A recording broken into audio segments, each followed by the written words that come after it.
5 seconds.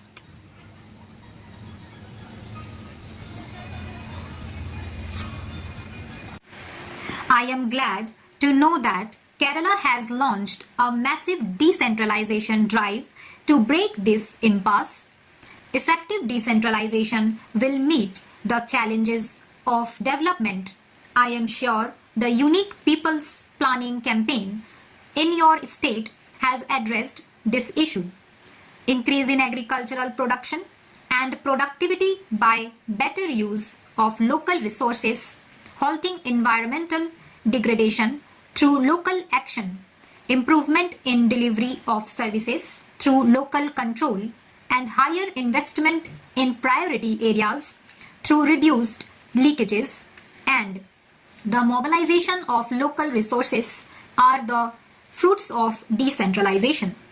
Decentralization transfers power to the people. It enlarges democracy by increasing the participation of the people. The panchayat and urban local bodies should be seen as conduits for power to flow to the ordinary people. They should not be seen as power centers but as trustees of the people, as agencies of public service, and as instruments of face-to-face democracy.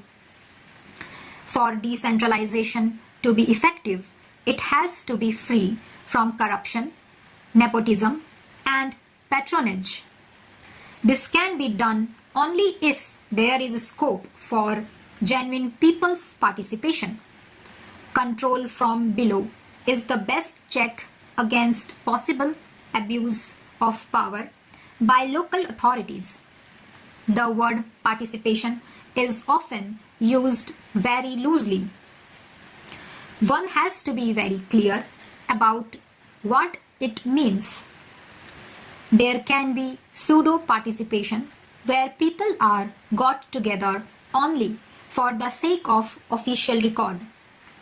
There can be manipulative participation where people are collected for attainment of ulterior motives. Genuine participation involves not merely giving a voice or the freedom to air opinions, grievances, and demands. It involves the power of choice, that means people's right to decide what they want and their right to monitor the functioning of the government. The Gram Sabha, where all the electors get together, becomes a critical institution of democratic decentralization. However, there is a danger of the Gram Sabha degenerating into a body of approvers or an idle group of persons. Organizing women is one of the best ways of avoiding this danger. Hence, I see Kerala as a furthering of the decentralization process and as a tool for empowerment of the poor. Dear friends, the whole nation is watching this program with interest. I assure my personal support, the support of the government in New Delhi to the success of this project and its possible use elsewhere. In matters relating to the nation's development, there should be no politics. I consider it a privilege to be present on this important occasion. I am not saying this in a manner of formality.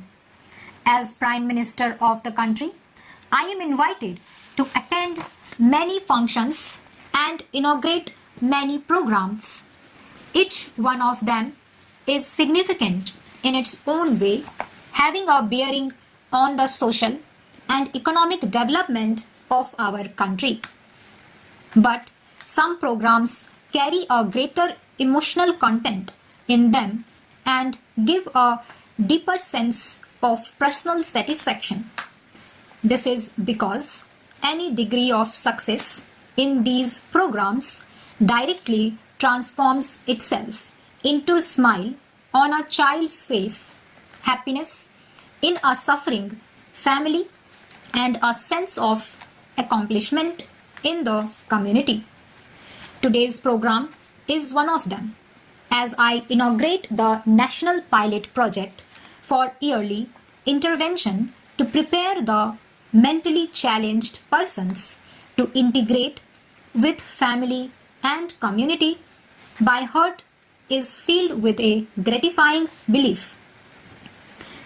It is the belief that there is a good deed where the government can indeed show that it has the ability to make a difference in the lives of the most neglected and marginalized section of our society. Independent India has seen many distortions in the development process, resulting in different kinds of inequalities in our society. These inequalities have pushed the poor and several other sections of our population to the margins of our national life. But when we look at the mentally challenged persons in our midst, and I am using the term mentally challenged deliberately as a more suitable substitute to the description mentally retarded, we find that they live on the margins of every section of society, including those that are themselves marginalized. Bearing happy exception, mentally challenged persons live a life of exclusion as much in a rich community as in a poor community. With exclusion comes apathy and indifference and even carelessness. This depends the distress of those suffering from developmental disabilities. Here, I would like to draw attention to an important difference between the treatment a mentally challenged person receives within their family and the community. Family is still a strong institution in India, even though it is coming under many negative pressures, especially in cities and towns.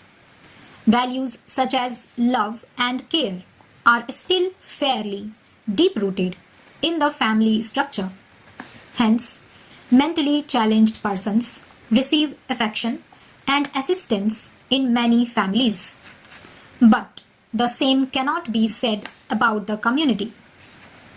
The rapid erosion of a sense of caring and empathy in our community life is the most painful feature of present-day social life in India. This lack of caring and sensitivity manifests itself most starkly in the treatment given to disabled. Stop.